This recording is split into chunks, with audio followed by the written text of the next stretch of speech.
Bonjour à vous, chers frères et sœurs, bonjour, chers amis, et bienvenue à ce temps que nous avons dénommé 5 minutes pour se préparer à entrer dans la vie éternelle. Je suis le pasteur Valérie Mouchingam pour vous servir, et ce matin, c'est un grand joie pour moi de vous retrouver. Nous lisons, n'est-ce pas, pour notre méditation et habituelle, nous lisons Galates chapitre 5, le verset 6. Galates chapitre 5, le verset 6.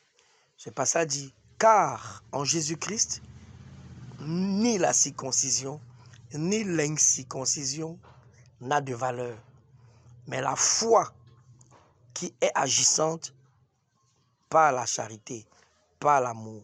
Car en Jésus-Christ, la version français courant dit ceci: car pour celui qui est uni en Christ, être circoncis ou ne pas être circoncis n'a pas d'importance.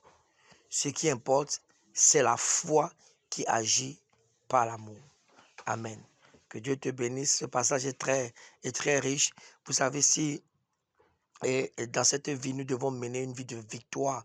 Nous devons, n'est-ce pas, avoir la foi, une foi qui agit par l'amour. Ce passage parle de la foi agissante. Ça signifie quoi? Ça signifie que nous pouvons avoir la foi, d'accord, mais une foi qui n'agit pas. Ok? Si je crois, n'est-ce pas, que le Seigneur sauve, n'est-ce pas, alors les perdus. Oui, je le crois. Qu'est-ce que je dois faire? C'est d'ouvrir ma bouche et de parler. Si je crois que le Seigneur, n'est-ce pas, est guéri les malades, qu'est-ce que le croire ne suffit pas, n'est-ce pas? Je dois, n'est-ce pas, imposer ma main. Je dois prier pour les malades. C'est ça la foi agissant, le faire avec amour. Ce que nous faisons avec amour a une puissance extraordinaire. Donc, si je crois que le Seigneur me dit, va dans telle direction, tu seras béni. Si le Seigneur me dit, lève-toi, n'est-ce pas? Agis comme ça.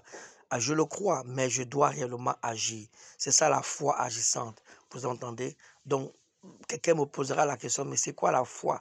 Ben, nous aurons pu donner toute une longue définition et dire que oui, la foi, n'est-ce pas, est une assurance des choses qu'on espère, une démonstration de ce qu'on ne voit pas, selon ce que dit Hébreux chapitre 11, le verset 1. Oui, mais j'ai simplement envie de dire ce matin que la foi, c'est croire en Dieu et à sa parole, sans tenir compte des circonstances de la vie, sans tenir compte de ce que alors nous vivons, de ce que nous traversons. Je répète, la foi, c'est faire confiance à Dieu. C'est croire en Dieu et en sa parole. Parce que croire en Dieu ne suffit pas. La Bible dit que même les démons croient et ils tremblent. Vous entendez? Mais la foi, mais ils tremblent, mais ils ne croient pas à la parole. Donc, la foi, c'est faire confiance à Dieu, croire en Dieu, d'accord? Et croire en Dieu et à sa parole. En sa parole, parce que notre foi, la Bible dit que la foi vient de ce qu'on entend, et ce qu'on entend vient de la parole de Dieu. Oui. Et aussi, la foi vient quand vous entendez Dieu directement parler dans votre cœur. Certes, la foi vient de la parole que nous lisons directement, ça veut dire le logos directement comme ça. Mais la foi vient aussi quand vous avez une révélation directement de la part de Dieu, quand il parle dans votre cœur. Et même si Dieu parle dans votre cœur, et il ne parlera pas, n'est-ce pas, alors il ne va pas contredire sa parole. Donc, c'est important que vous compreniez ça, chers amis et bien-aimés frères et sœurs. C'est vraiment important que vous saisissiez. Donc, ça veut dire quoi? Ce n'est pas le nombre de fois, n'est-ce pas, que tu aurais jeûné, le nombre de fois que tu aurais prié, le nombre de fois que tu serais venu à l'église, le nombre de fois que, voilà quoi, et que cela va vraiment amener une différence dans ta vie. La différence, c'est la foi. C'est que tu dois, n'est-ce pas, agir par la foi. Oui, et c'est pourquoi c'est important de travailler à bâtir sa foi pour avoir des résultats extraordinaires. Je prie et je décrète maintenant que ta foi grandisse parce que la foi grandit. Les disciples ont dit au Seigneur, augmente notre foi. Je prie que ta foi grandisse afin que tu aies des résultats extraordinaires. Oui, vous savez, en Christ bien-aimé, on ne triomphe, on n'a pas la victoire par hasard. Je l'ai dit l'autre jour, on n'a pas la victoire par hasard. Non. Oui, il faut mettre sa foi en action. Je répète, il faut mettre sa foi en action. Rappelez-vous, le livre de Jacques au chapitre 2 dit que si toi tu as la foi, alors montre-moi et montre-moi et quoi tes œuvres. Moi aussi je te montrerai, n'est-ce pas? Et quoi mes œuvres, n'est-ce pas? Je te montrerai ma foi, pas les œuvres. Donc la foi se voit dans les œuvres. Et si tu dis que tu as la foi et que, n'est-ce pas, tu ne te mets pas en action tu n'as pas d'œuvre, ça veut dire que cette foi-là, elle est là, mais elle est morte. C'est ce que la Bible dit. Vous entendez? Or, rappelez-vous que et, tout ce qui est né de ce monde, n'est-ce pas? Tout ce qui est né de Dieu triomphe du monde. Et la victoire qui triomphe de ce monde, c'est notre foi. C'est quand nous agissons, n'est-ce pas, par la foi que nous aurons la victoire. C'est ce que dit 1 Jean 5, verset 4. Vous entendez? La victoire qui triomphe de ce monde, c'est notre foi. Rappelez-vous qu'il y avait plusieurs aveugles. Vous entendez? Plusieurs mendiants. Rappelez-vous ces aveugles, n'est-ce pas?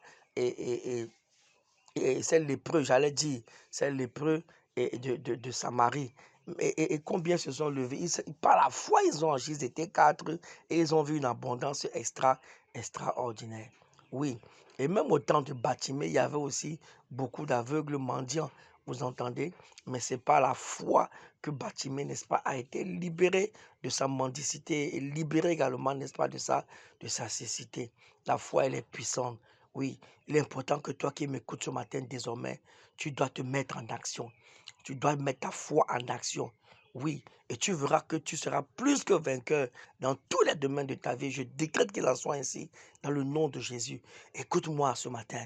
Avant de terminer, je voudrais te dire, peu importe, je dis bien peu importe ce que tu vois en ce moment. Je proclame comme Jésus et Caleb que tu as le succès dans le nom de Jésus, dans tes entreprises. La Bible dit dans Luc 1, 45, et la Bible dit, heureuse celle qui a cru, parce que les choses qui lui ont été dites de la part du Seigneur auront leur accomplissement. Vous entendez? Je décrète que ce qui a été dit de la part du Seigneur dans ta vie a son accomplissement au nom de Jésus.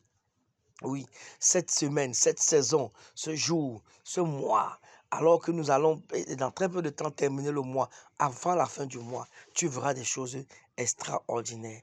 Par la foi, je décrète, je déclare que ce rapport du médecin que tu as reçu il y a quelques jours ou que tu as reçu hier, ce rapport entre tes mains qui te fait pleurer, se transforme en un sujet de témoignage dans le nom de Jésus. Je décrète que cette situation qui a amené la honte dans ta vie est déjà transformée à l'instant en un sujet de gloire au nom de Jésus.